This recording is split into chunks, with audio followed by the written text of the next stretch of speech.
Hello, I'm David Grayson from the Doughty Centre for Corporate Responsibility in the Cranfield School of Management and one of the co-editors of Cranfield on Corporate Sustainability.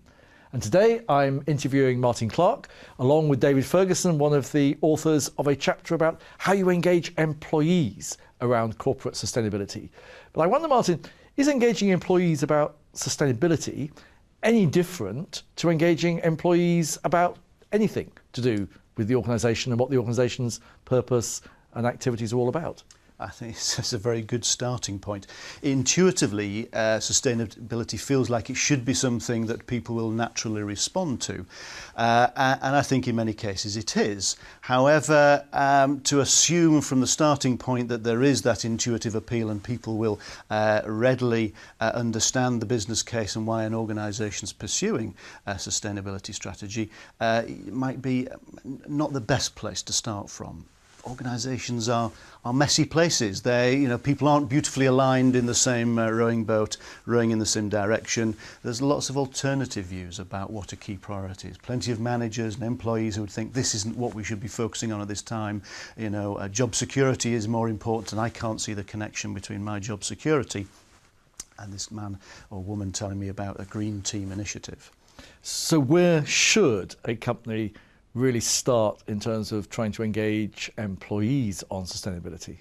Well, I think after the initial senior management debate about, are we committed to this, do we want to do something about it, the next place is to start to talk to your employees about what sustainability means to them, because in different organisations it's going to mean very different things, whether you're talking to Google or a manufacturing organisation.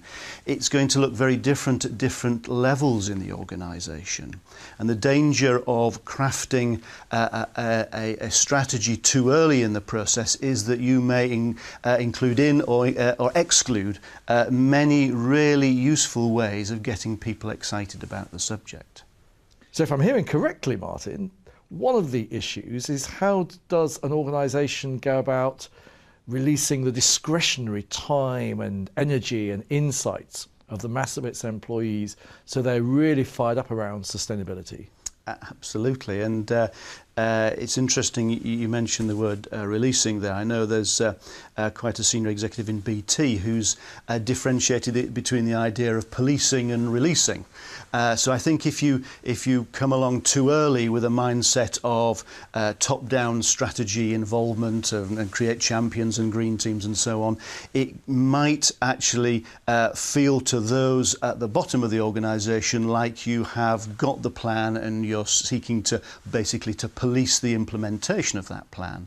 Whereas if your mindset is one of actually exploring what sustainability might mean for a broad cross-section of your employees, then I think the word releasing is a really interesting word to use, and you may find that you come up with all sorts of things that you hadn't thought of in the first place. And the concept of sustainability is, despite our best intentions and debates, still quite opaque, and it gives people the opportunity, I think, to understand for themselves what sustainability might mean, rather than having to respond to a clear statement delivered by the organisation. And presumably that point about not imposing too quickly certain structures or certain priorities is because, unlike some other aspects of the business purpose and strategy where the company is trying to really make sure you've got engaged and employees who have become employee advocates, you've probably got with sustainability a greater sense of ownership, if you get it right, with the employees, and not wanting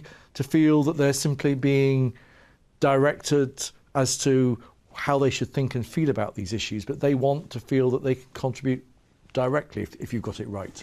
Absolutely, and of course when you see that, it's palpable, you can touch it, and the buzz that you generate is worth, of course, much more than all those finely crafted conferences and workshops that you were planning in your top-down strategy, because it really connects with the real lives of the people doing the job. It makes sense to them, they want to do something about it.